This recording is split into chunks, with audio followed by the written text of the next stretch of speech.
Sheriff Salisbury's in studio with me this morning. Good morning. Good morning. That was a pretty cool thing when he came by and says, we're giving out, well, you tell us just what we got. You're handing out checks that have $1,000 on each one of them, and multiple checks come out to your agency and to the people supporting your agency. What a wonderful thing for our community. I mean, it's shameful that we even have to go out and do that, but as far as the community support, I think that really does show the community support for the emergency services in our community.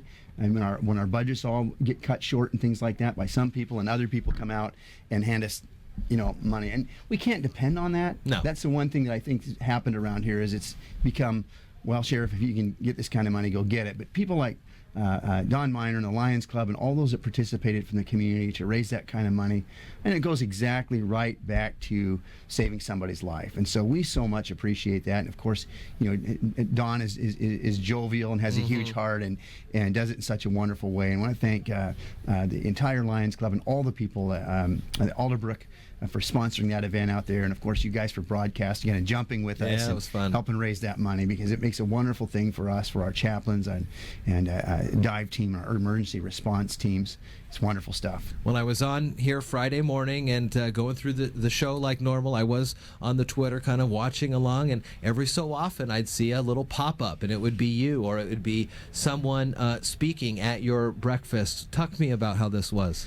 Wow, I've never seen anything like it was. this. I mean, it exploded from Alaska to California. Did it now? It really did. What was going on? Well, first thing is I've got two very, very good friends, both happen to be law enforcement officers, whose children took their own lives as very young people as a result of being bullied and harassed because they were, as their parents would say, they were considered different. And one of them told me, he says, why is it that my child should have to give his life because other people view him differently? And well, answer that, And so leading on from that, when I was president of the Sheriffs and Chiefs Association, a lot of interest came up in the community about the way we treat people and that kind of things in the community. And we wanted to make sure that we were reaching out to our community. And myself and the chief of Mercer Island were asked to co-chair. We started a committee called the Public Trust Committee, which is thrilling because, as you can see, public trust. Okay, we came up with that in the state of Washington, building public trust.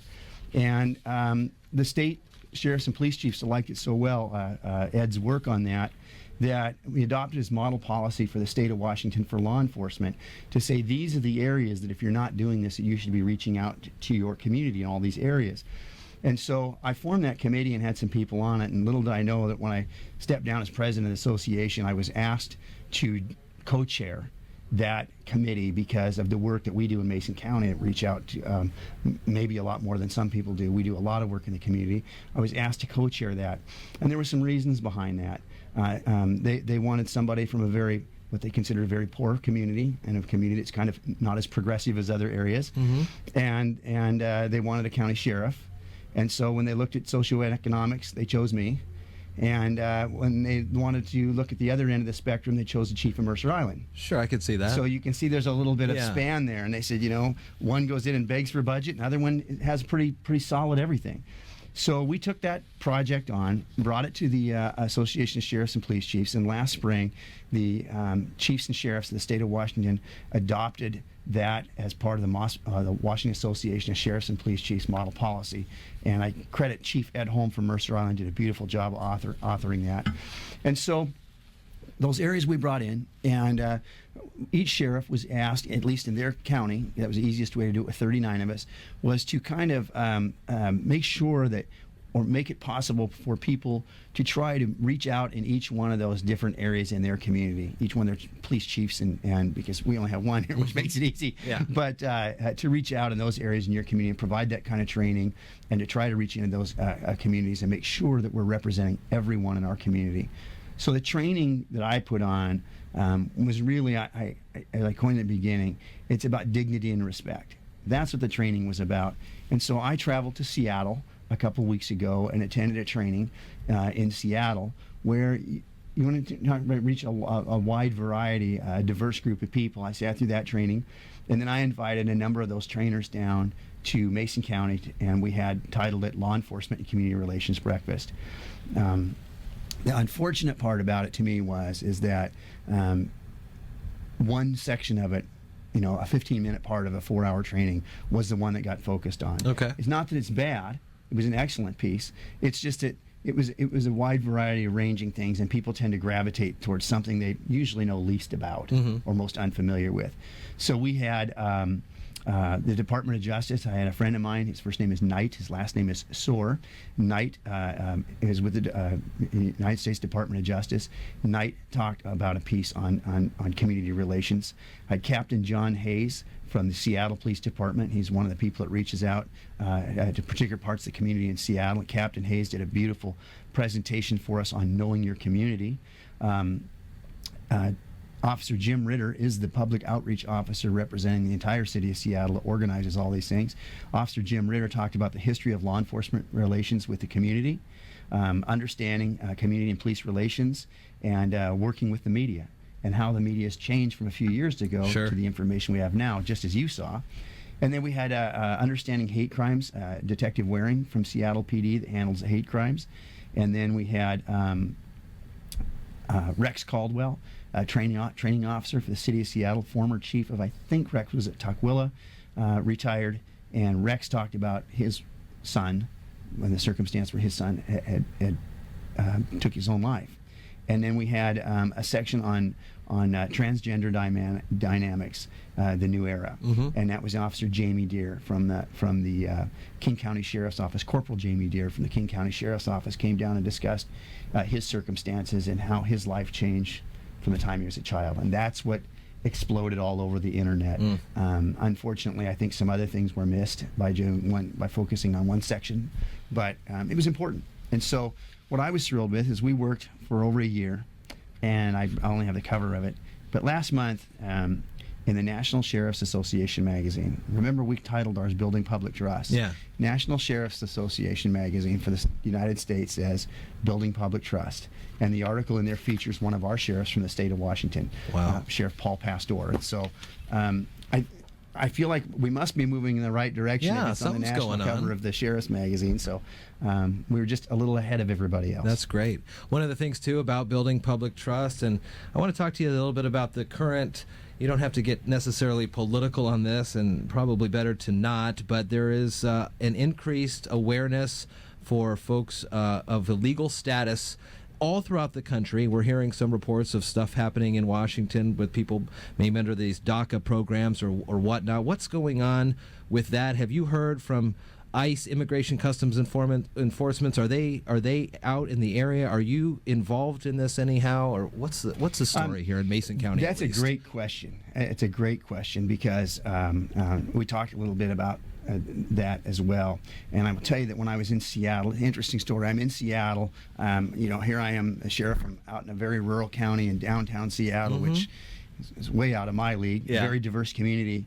And I had some comments made to me earlier in the month, and knowing that I was going to put on this program about, well, we don't have people like that around here. Well, what are people like that was my first question to the person. And they guys kind of stood there and looked at me.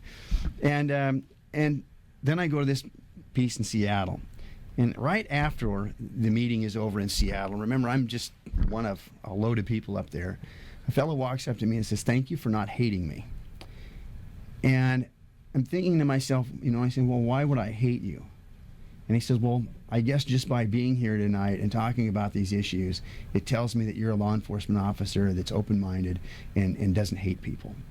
And they had mentioned where I was from, and Wow. This guy told me he was in Shelton the day before. I said, probably nobody knows where Shelton, Mason County's at. Yeah. He was in Mason County the day before, and he happens to be an officer of the court in the federal system. Okay. And told me that his kids and his family are here totally legally. Obviously, he was an officer of the court, and they're scared to death about what's happening. And they're legal. And they're legal, just because of all the things Sure. that are occurring. That's particularly bothersome. So, following up on that, last week, and I talked to Chief Moody about this, I got a call at my house, and I had a person stop by my house to discuss this issue because they were very upset and had heard last week that law enforcement in Mason County had arrested a dozen or more people and turned them over to immigration.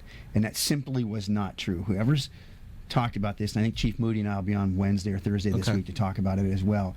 Simply not true. I called Chief Moody. They had not made any arrest of this sort, nor, and I believe that Chief Moody and I can speak for each other on this issue, or together on this. Our focus as our law enforcement agencies in our community is not immigration. Ours is criminal activity. And the last thing that we want to have in this county is somebody apprehensive to report a crime because of something like that. We don't immediately ask somebody, what their status is in any way, what their religious belief is, what their political belief is, or whatever, before we take a report. We just take a report. Right. And the thought in my mind is to have anybody be fearful that has been a victim or have a horrific crime to not report it because of worrying about that isn't right. That is not our primary focus. There's other agencies that do that. A few years ago, when Chief Davenport, a lot of years ago, when Chief Davenport was alive, we did have immigration had come in here and done, I don't know what you want to call it, a sweep or whatever the terminology is for that. And they did not communicate that to Chief Davenport and I. And that was really upsetting to have somebody come in and all of a sudden, guess who gets accused of doing this again? Sure, yeah. It was the local law enforcement. It certainly wasn't true. Could this have been a Mason County, Texas story? I mean, we kind of, especially on social media now that it is so close, people start typing in Mason. Oh, and no, from the people, I don't think so. It was had heard this. It was local people. Okay. I mean, and local enough that somebody knows me real well. And they go can right come by to my your house in the evening to talk about it. So, actually, two people almost simultaneously. I had one on the phone and the other one at my front door, and I called Chief Moody. Right when that happened, I called him in the evening. We're on the phone here. Chief and I are 10 o'clock at night dealing with an issue, but I guess that's what we do. Yeah. But Chief Moody assured me that he was not aware of any multiple arrests and all this kind of stuff. What I will tell you, quite honestly, though, is that people ask me about different types of, how we discriminate on that. We don't discriminate against anybody. If you're committing a crime, we'll arrest you. Sure. Okay, and so if you are a person that gets caught up and you've committed a crime in our community, a burglary, robbery, or something, and you get yourself into that, and you happen to be undocumented, that's not my issue. My issue is dealing with the crime, but I'm sure that there will be other things to follow once you're in custody for that. I can't prevent something like that if you're out doing something like that. But our primary focus is not immigration issues. That's they have a whole agency for doing that, and that is not ours. Mason County Sheriff Casey Salisbury coming in today to talk about the public trust and the sheriff's office. And thank you so much. Always good talking with you. Thank you. We'll see you next time. Thank you.